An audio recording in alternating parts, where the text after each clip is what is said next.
প্রিয় দর্শক, আমাদের আজকের অতিথি সুরকার, গীতিকার এবং সঙ্গীত শিল্পী সৈয়দ ওয়াকিল আহাদ। এ পর্যন্ত তার 7টি অডিও অ্যালবাম প্রকাশিত হয়েছে। এছাড়া তিনি অসংখ্য জিঙ্গেল তৈরি করেছেন এবং জিঙ্গেলে কণ্ঠ দিয়েছেন।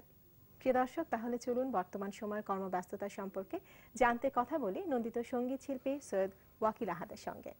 শুভ সন্ধ্যা। শুভ সন্ধ্যা। কেমন আছেন? ভালো, আপনি ভালো আছেন? এই তো জি, ভালো আছি। তো সব কাজ নিয়ে এখন কেমন কাটছে ব্যস্ত সময়?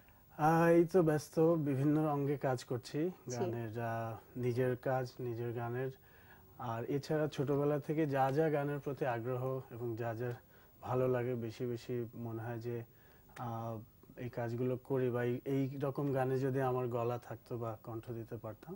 তো এরকম আমি অনেক ধরনের অল্প অল্প কাজ করে করে একটা পর্যায়ে বাউল অঙ্গেই খুব বেশি মনোনিবেশ করছিলাম।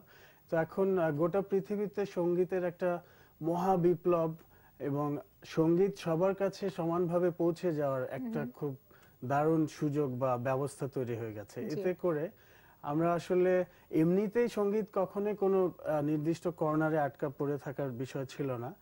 আর সব তো 12টা নোটের মধ্যেই সুরের খেলা, তার মধ্যে থেকে মানে ইনস্ট্রুমেন্টেশন, মেলোডি এবং টোটাল মিউজিক। তো একটু আবার আমি আমার আগের একটু রক গান করব, হ্যাঁ, বাউলদের নিয়ে কাজ করছি, কিছু রক গান করছি এখন, যেটাতে আসলে একসময় আমি অনেক ব্যান্ডে যখন ছিলাম রক গান শুনেছি। আচ্ছা। তারপর নিজের একটা অ্যালবাম আগে করা ছিল, সেটার আবার কিছু কাজ রিডু করছি, মিক্সের কাজ চলছে, যেটা আমার নিজের অ্যালবাম সলো ওয়াকিলের গান। অ্যালবামটা করেছিলেন এরশাদ ওয়াহিদ, তো আমরা আবার একটু রিডু করছি। রবীন্দ্রসঙ্গীত নিয়ে কাজ করার ইচ্ছা, শচীন কর্তার গান করার ইচ্ছা, এছাড়া শিশুদের নিয়ে অনেক কাজ করার ইচ্ছা, শিশুদের জন্য, বৃদ্ধদের জন্য কাজ করার ইচ্ছা। বৃদ্ধদের জন্য বলতে আসলে আমাদের বৃদ্ধদের থেকে আসলে বৃদ্ধদের থেকে আমরা পাবো, আমরা যারা আমাদের মধ্যে যাদেরকে প্রবীণ পেয়েছি তাদের থেকে আমরা আসলে সবকিছু সম্পূর্ণ অবস্থায় পেয়েছি, একটা সময় সুন্দর সম্পূর্ণ অবস্থায় পেয়েছি। তো যারা অনেক সিনিয়র আর্টিস্ট এখন তাদেরকে কেউ ডাকে না বা তাদের খোঁজ নেয় না, বা তারা নিভৃতে শুধু হয়তোবা সারা জীবন গান করেছেন, সঙ্গীত করেছেন, এখন একা আছেন, মানে যুগের খুব দ্রুত পরিবর্তনের কারণে তারা হয়তোবা একটু পিছিয়ে গিয়েছে, ঠিক তারা আসলে যোগাযোগটা হচ্ছে না কোনো একটা কারণে, আমরা যাই না অথবা তারা আসেন না, বা একটা খুব গ্যাপ, অনেক একটা মেলবন্ধনও হচ্ছে। তো আমি চাই তাদের কিছু কণ্ঠ, যদি অনেক সিনিয়র আর্টিস্ট আছেন, আমি এখন নাম বলছি না, আমার ইচ্ছা তাদের নিয়ে কাজ করার, যদি একটু একটু তাদের এই সময়ের গলাটা আমরা একটু রাখতে পারি, যদিও অসংখ্য সুন্দর গান তাদের কণ্ঠে আছে আমাদের দেশে। তো এইটা আমার একটা, আর বাচ্চাদের জন্য আমার অনেক কিছু করতে ইচ্ছা করে। আর শিশুদের আমরা যেটা করি যে আসলে সমস্ত সুন্দর সুস্থ সঙ্গীতগুলো কোথায় যেন আমরা এখন একটু অস্থিরতার মধ্যে হারিয়ে যাচ্ছে, বা নতুন গানের, নতুন সঙ্গীতের, বা এখনকার সমস্ত গ্লোবাল মিউজিক এত বেশি শুনতে শুনতে আমরা আমাদের যে বেসিক জিনিসগুলো সেটা অনেকটা হারিয়ে যাচ্ছে। হ্যাঁ, তো এই যে আমি বলছি আমি নিজেই রক গানে করব, সেটার একটা ব্যাপার হচ্ছে আজকাল গান শুধু আমার দেশের গান আমার দেশেই থাকছে তা না। হ্যাঁ, যে কোনো একটা পোশাক যেমন চলে যায় এক দেশ থেকে আরেক দেশে, গানও তেমনি চলে যায় সব সময়। তো এখন মাত্রাটা অনেক বেশি, আমরা খুব বেশি ভাবে পাই। তো আমার ভয়েসটা যেন কখনো অন্য কেউ যদি শোনে, সেটা একটা ভিনদেশী, সে যেন তার ফর্মেও একটা কিছু রিলেট করতে পারে, সেটা lyric wise, tune wise, melody wise. তো এরকম ফিউশন এবং অন্যান্য সমস্ত কাজের মধ্যে দিয়ে আমার মনে হয় যে আরেকটা জায়গা আমার খুব ইচ্ছা, আমি জানি না কতটুকু এটা কি একেবারে আমার কিনা, নিশ্চয়ই সবাই ভাবছেন, সঙ্গীতে একটু অস্থিরতা চলে আসছে আমাদের সাউন্ড নিয়ে কাজ করতে গিয়ে। পারফেকশন এবং অনেক বেশি পারফেকশনের জায়গা থেকে আমাদের কানটা এখন খুব ভরে থাকে। হ্যাঁ, মানে আমরা ভাবনার জায়গাটা, আগে যেমন আমরা একটা গান শুনেই আমরা গাইতে থাকতাম, এখন একটা গানের 1-2 লাইন গাই, অন্য গানের মানে এত গানের ভিড়ে অন্য গান চলে আসে।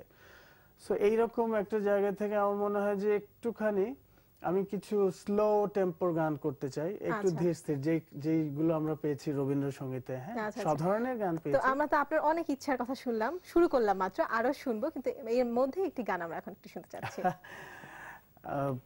আমি চেষ্টা করছি, গলার অবস্থা ভালো না।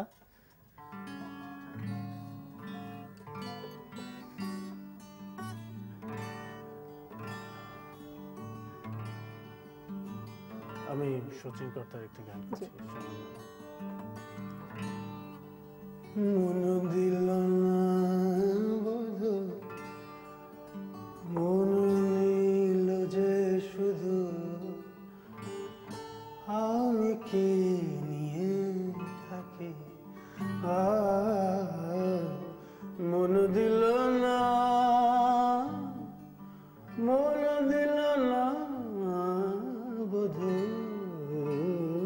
মন দিল না বধু, মন নীল যে শুধু, আমি কি নিয়ে থাকি। মন দিল না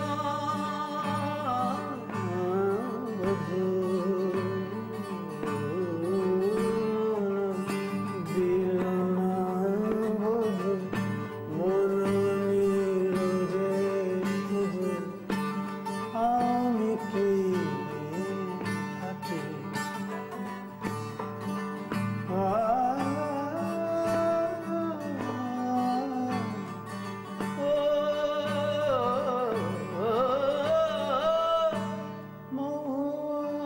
মাথায় ঢোলক, দোলে পলাশের নোলক, মহুয়া মাথায় ঢোলক, দোলে পলাশের নোলক। দিতে চাস আমায় ফাঁকি, দিতে চাস আমায় ফাঁকি, আমি কি নিয়ে থাকি। মন দিল বধু, মন নীল যে শুধু, আমি কি, আমি কি, আমি কি নিয়ে থাকি। দেখুন এখানে একটু স্পর্ধা দেখাচ্ছে। আমরা এখন এই সময় যারা মিউজিশিয়ান, আমরা অনেক পুরনো গানকে অনেকভাবে আত্মস্থ করার বা সেটাকে প্রকাশ করার একটা চেষ্টা করি। আমার মনে হয় এই তাদের কাছ থেকে শেখার জায়গাটা আমরা নিবিড়ভাবে থাকি, কিন্তু এক্সপ্রেস করতে গিয়ে আমাদের সময়ের আসলে ভাবটা প্রকাশিত হয়েই যায়, কোনো না কোনো ভাবে হয়েই যায়। সেটা মিউজিক অ্যারেঞ্জমেন্টে হোক, গলার অবস্থায় হোক, অথবা গায়কিতে হোক, অথবা ওই মুহূর্তের আমাদের মানে লাইফস্টাইলের যে প্রভাব সেটার উপরে হয়তো অনেক সময় চলে আসে আর কি। তো আমি আসলে অনেক পুরনো যে গান, আমার মনে হয় সেই গানগুলোতে আমার মনে হয় এই স্বাধীনতাটা আমরা পেতে পারি। জি জি অবশ্যই। তো আপনি বলেন রিসেন্টলি আপনার অ্যালবামে কাজ চলছে, সামনে আমরা পাবো, সেটা কি ধরনের গানের? দুজন পুরনো মিউজিশিয়ান যারা মূলত ব্যান্ডের মিউজিশিয়ান, এবং মারুফ আনোয়ার শাওন এবং সৈয়দ সাজ্জাদ ইমন। তো সেটা কি আধুনিক? তাদের সাথে আমি না রক গানে কাজ করছি। আমার মনে হয় যে আমার একজন আমি কণ্ঠশিল্পী হিসেবে আমার গলার যত রকম ব্যবহার যদি থাকে বা হয়, সেটার জন্য আমি নিজেকে তৈরি করা। শুধু একরকম কাজ করে যাব, আসলে আমি কিছুই জানি না, আমি কাজ করে যাব। যদি কোনো কাজ ভালো হয় সেটা শ্রোতা শুনবে, যদি খারাপ হয় বুঝতে পারবো সেটা গ্রহণযোগ্যতা থাকবে না।